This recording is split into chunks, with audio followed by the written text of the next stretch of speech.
today's FYI program, Alicia Christiansen. She is the superintendent out at Northeast. We had you in just as you were about ready to step into the role. How's it been going for you? Oh, it's been wonderful. It's so great to be a Rebel again, Gary. Reconnecting with the community, just being out, learning families and kids' names, and so it's just been wonderful to be back. So now, where's your office at? My district office is actually located in the elementary building, which is wonderful. So I get opportunities to go see the preschool story hour in the morning if I want to, go into the gym where kids are before school, and then I can still make my way up to the secondary building and check in with all those kids as well. So you walk the halls quite a bit, Alicia? I really do. I try to make it a goal for myself. Either it's before school, I'm in one of the buildings, or over the lunch hour.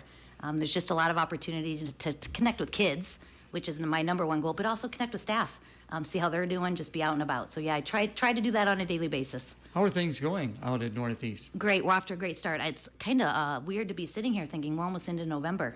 Feels like just yesterday I was here joining you saying I'm excited to be back, and we've had a great fall. Classrooms are up and going. We've had some great activities going this fall with kids, high engagement, which is what we always want as well. You know, we think of sports, naturally, you and I do, but you've got quite a fine arts program out there as well. Yeah. Actually, they're busy preparing for our fall musical, which will be kicking off November 7th, 8th, and 9th.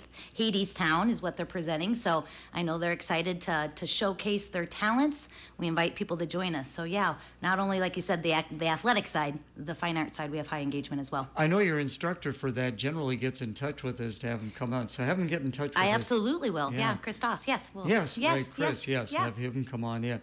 So you wanted to come in primarily to start about this bond vote. Tell us about this. Yeah, you bet. So I've been out the last few weeks connecting with just community members. November 4th, we're inviting the community to come to vote on behalf of a $13.5 million bond project.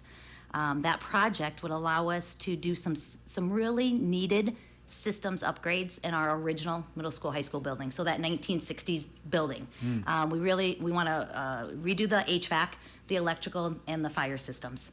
It has served us very well, but it's 60 plus years old. Over the last 10, 15, 20 years, the district's been able to do pieces of some of the upgrades, but that leads to different parts of the building have different ages of product, which creates inefficiencies. So we want to do a systems upgrade to the original middle school, high school building. Along with that, we want to update our metals, ag, and woodworking shops. So we would be putting an addition to the east side of the original building. So if you think about it, Gary, the fine arts building was 2010. We added on. Then in 2013 is when we did the science and the gymnasium addition. This would now be an addition to the east side. And with that addition and some renovations of spaces, we'd be updating our metals, ag, woodworking labs, along with our weight and strength and conditioning spaces. Those are also very important. I would imagine, being primarily an agricultural area, metal, ag, and woodworking, very important. Very important. Our ag kids, FFA kids, all, access those spaces. Our greenhouse will stay intact. So where the addition will go will be intentional to try to align access for kids. The other piece for me is this addition would be connected to the middle school, high school building. I don't know when the last time you've been out on our grounds, but the exterior building that was meant to be temporary, still there, is not connected. So kids actually have to head outside to access our metals lab, to access our weight, strength, and conditioning space.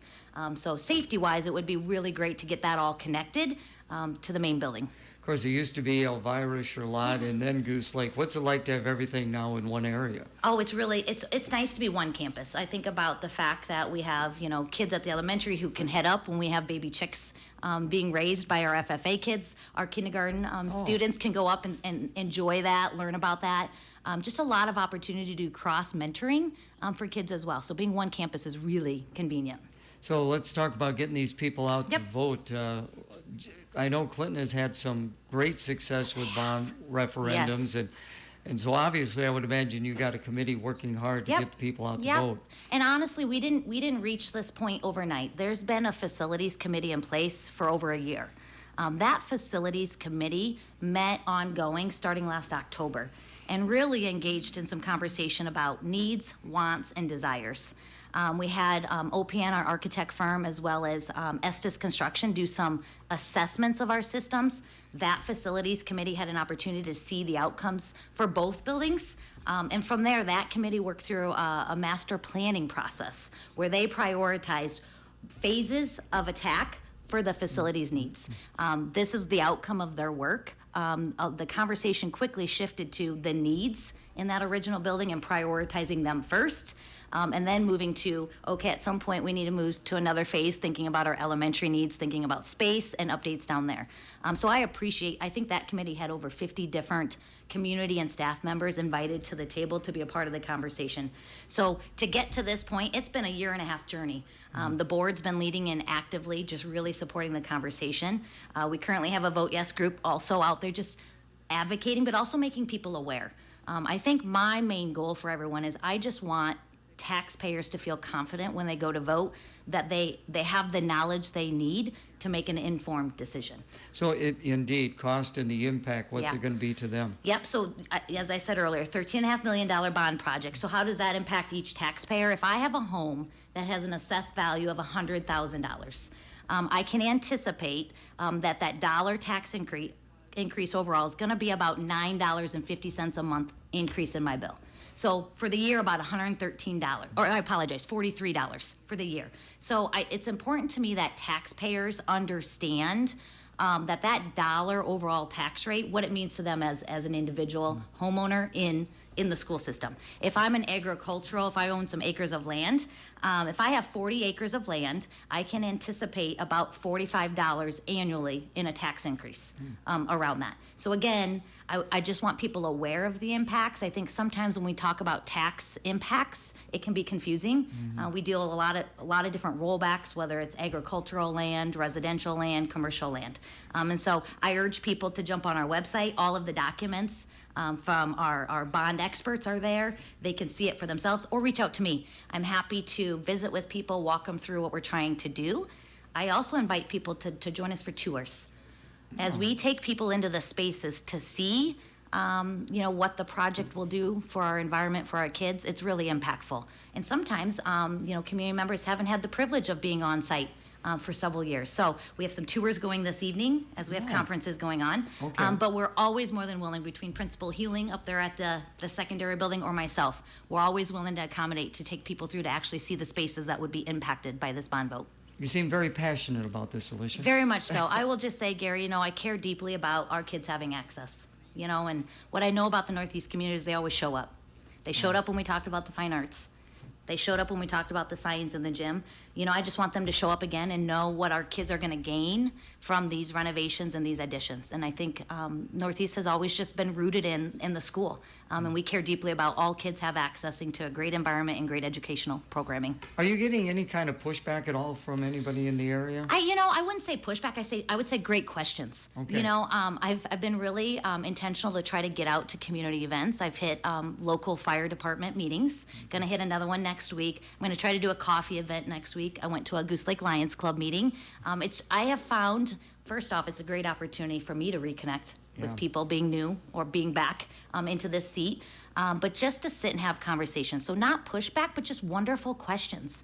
Trying to understand the scope of the project, trying to understand the impact to them as a taxpayer, and that's all I ask for, is ask the questions so you have the information you need so you can go on November 4th and make an informed vote. Education is so important, and we were talking a little bit. I've known you for forever. And your son Chase got a great education, He did. and he's doing well right now. Yeah, he's one of the products of our Northeast school system where, he was able to access some of the EICC courses, and it was a great fit for him. He's out at Grandview University, just really, I can't get him to come home, Gary. I joke. He's good about calling me and checking in, but he is just really doing a great job. And Will Haskins, he's been reaching out to him. Yeah, connecting with him about Will's path. That's the other really cool thing about the Northeast system, and it exists in a lot of systems, but kids get to know what other kids are up to, and we stay connected. We try to diligently bring graduates back to talk to our kids, because it is different when you hit the post-secondary path. But yeah, he's connected with Will about his path of the medical field, as that's a field Chase is wanting to attack. And I think the more we can get kids connecting with kids who are on that journey, it just helps them be successful as well. You know what I've always found too, whether it be athletics or fine arts, if a student is involved in things like that, it helps them so much more in the classroom.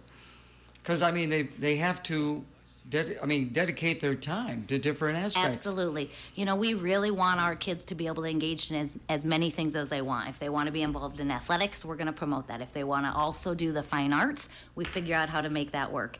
The career tech spaces are also important. So just a wide variety of options of how we can maximize opportunities for students is what we really want to do. I certainly do appreciate your time. Thank you so much for coming in. Again, if people would like to find out more, what's the best way to do that? So if they go to our website, direct phone number to reach out to me at Northeast. My email's there as well. Happy to take phone calls and, again, set up tours. They'll also find all of the documents of the design concepts are linked on the website as well.